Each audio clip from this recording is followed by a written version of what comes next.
Bahkan sampai tidak, alhamdulillah tidak ada kata-kata yang sangat pertengkaran yang istimewa gitu. Bahkan kalau Allah itu mengancam orang yang berhutang riba itu, Allah mengancam perang, Allah dan mengancam perang, mungkin bisa jadi saya mungkin ketika itu masih punya hutang riba itu, boleh jadi setiap pertengkaran itu hampir kata-kata ajakan perceraian itu sering terjadi.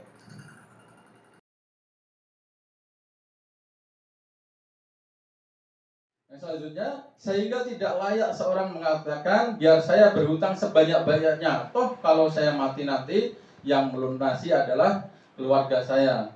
Ini tidak dibenarkan karena keluarga atau ahli warisnya tidak berkewajiban melunasinya. Ini tegaskan bahwa ahli waris tidak berhak kalau memang katanya tidak ada.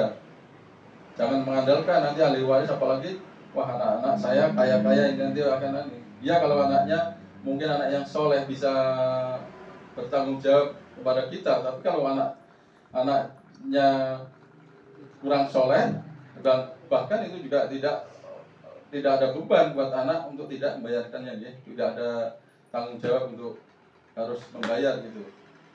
Nah, selanjutnya Bapak yang dirahmati Allah,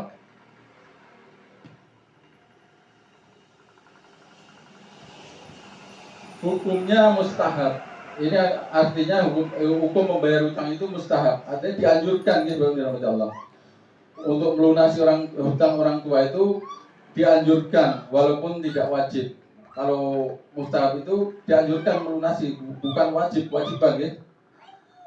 Bagi ahli waris ini dianjurkan saja, terutama bagi anak-anak dari mayit untuk membayarkan hutang orang tuanya yang sudah meninggal.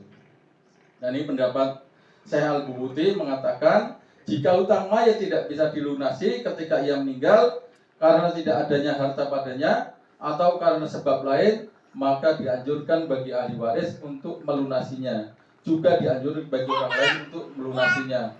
Mungkin ini yang kecil ya pendapat Al-Buhuti ini. Yang selanjutnya, sehingga mayat terbebaskan dari keburukan yang disebabkan karena hutang. Rasulullah SAW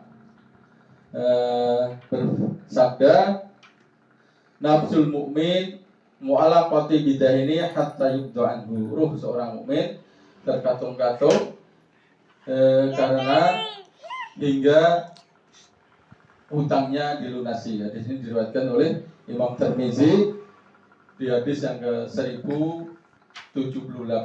Oke, Bapak Ibu Allah, ini adalah beberapa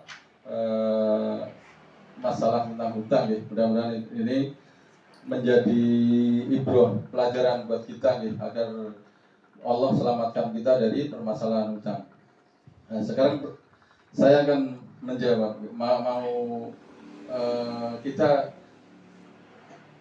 introspeksi dan kita lanjutkan. Dari sekian permasalahan ini, kira-kira ada di permasalahan hutang itu akan menjadikan penyakit gak Bapak yang dimati Allah? Sumber penyakit. Okay.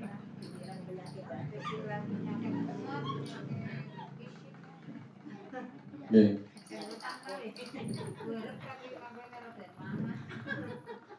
Ternyata ini pandangan saya itu baik dari pengalaman teman saya atau dari orang yang bermuamalah dengan saya, ternyata saya simpulkan bahwa ada penyakit yang lemah psikosomatis. Apa itu penyakit psikosomatis Bapak yang dirahmati Allah? Psikosomatis adalah penyakit roh yang berdampak kepada jasad. Artinya dari tadi yang kita akan jatuh tempo di tanggal 20, akhirnya semakin dekat ke tanggal 25 itu, kegelisahan itu kita muncul, hati kita akan merasa tertekan, terteror, itu akan menjadi penyakit yang namanya psikosomatis. Penyakit roh yang berdampak pada jasad, ya. Roh itu di hati kita. Pertama kita memikirkan, oh iya, saya tidak tahan. Dan alhamdulillah waktu itu ketika saya melakukan itu, Allah beri kemudahan buat saya. Bahkan istri saya yang waktu itu langsung respect gitu. Kok hidup kita seperti ini? Kita harus segera selesaikan gitu. Oke, gitu. Dan saya segera jual aset saya untuk segera melunasi. Dan alhamdulillah Sekarang walaupun mungkin bahasanya kita hidup sangat sederhana sekali juga, sudah tidak pernah ada masalah. Bahkan sampai tidak, alhamdulillah tidak ada kata-kata yang sangat pertengkaran yang istimewa gitu. Bahkan kalau Allah itu mengancam orang yang berhutang riba itu, Allah mengancam perang, Allah dan mengancam perang, mungkin bisa jadi saya mungkin ketika itu masih punya hutang riba itu, boleh jadi setiap pertengkaran itu hampir kata-kata ajakan perceraian itu sering terjadi. Istri saya sering minta cerai atau apa itu. Tapi ketika hutang riba sudah lepas, alhamdulillah. Bahkan boleh dibilang dengan nafkah yang sangat minim sekali juga, istri juga menerima, alhamdulillah katanya. Mungkin mudah-mudahan di lain waktu Allah beri yang lebih besar, akan sangat indah sekali akhirnya. Oke. Dan kembali akan menjadi psikosomatis adalah penyakit roh yang berdampak pada jasad. Ini banyak sekali. Yang saya ambil satu contoh teman saya tadi yang sudah pusing nggak kuat itu jadi bertahan, dan sekarang sampai mohon maaf bayangannya itu sudah mulai ngelantur, sudah banyak melamun, bahkan sudah sering mohon maaf ketika siang itu sudah jarang di rumah.